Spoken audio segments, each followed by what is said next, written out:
નમસ્કાર, અમારી news channel news for Kathiawad ને લાઈક કરો, શેર કરો અને સબસ્ક્રાઇબ કરો. News for Kathiawad. નમસ્કાર.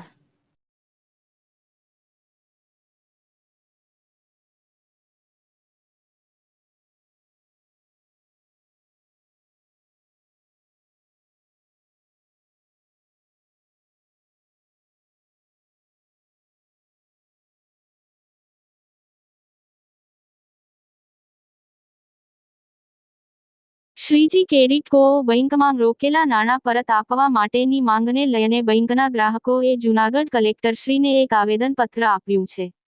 શ્રીજી ક્રેડિટ કો બેંકમાં નાણાં રોકનાર જૂનાગઢ કેશોદના અનેક ગ્રાહકોને 3 વર્ષ પછી પણ બેંકમાં પોતાના રોકાયેલ નાણાં પરત નહીં મળતાં શ્રીજી ક્રેડિટ કો બેંકના અનેક ગ્રાહકોએ આજે મુખ્યમંત્રીને સંબોધી એક વિસ્તૃત આવેદનપત્ર જૂનાગઢ કલેક્ટર કચેરી ખાતે પહોંચી જૂનાગઢ કલેક્ટરશ્રીને આપ્યું હતું અને આ બેંકમાં રોકાયેલ નાણાં અમોને તાત્કાલિક અસરથી મળે તેવી આવેદનપત્રના અંતમાં માંગણી કરી હતી.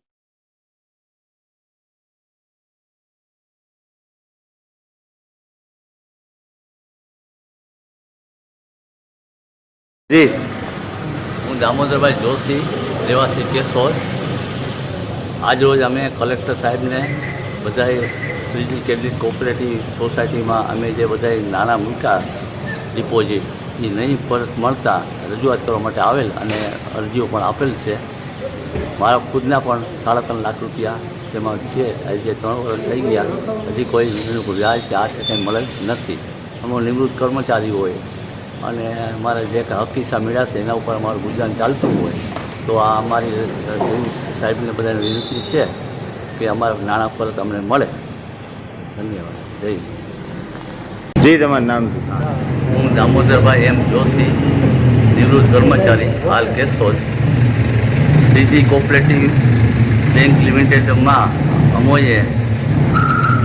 જે નાણાં જમા કરાવેલ, ડિપોઝિટ કરાવેલ એને આજે 3-4 વર્ષ જેવું ટાઈમ થઈ ગયો, હજી સુધી અમને કોઈ મળ્યા નથી. અમારે નિવૃત્તમાં કર્મચારી હોય, અમે હકીસા જે મળ્યા એમાંથી અમે એમાં રોકાણ કરેલ હતું. તો આ અંગે અવારનવાર બેંકની ઓફિસે ગયા હતા. હું હેમાંગ રણજીતભાઈ કેલૈયા. અમે શ્રીજી ક્રેડિટ કોઓપરેટિવ સોસાયટીના અલગ અલગ જે થાપણદારો છીએ અત્યારે બધા ભેગા થયા છે. એમાં FD, RD, daily, recurring deposit, જે ગાડીની સ્કીમ ચાલતી હતી એમાં અલગ અલગ રીતે બધાએ સૌના પૈસા જમા કરાવેલા. જે શ્રીજી ક્રેડિટ કોઓપરેટિવ સોસાયટીની અલગ અલગ 7 બ્રાન્ચો હતી.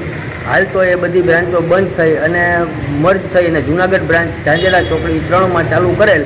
જે પણ અવારનવાર જતા તે બંધ હાલતમાં જ છે. આજુબાજુમાં તપાસ કરતાં હજી પણ એ બંધ જ છે, ત્યાં કોઈ આવતું જાતું નથી.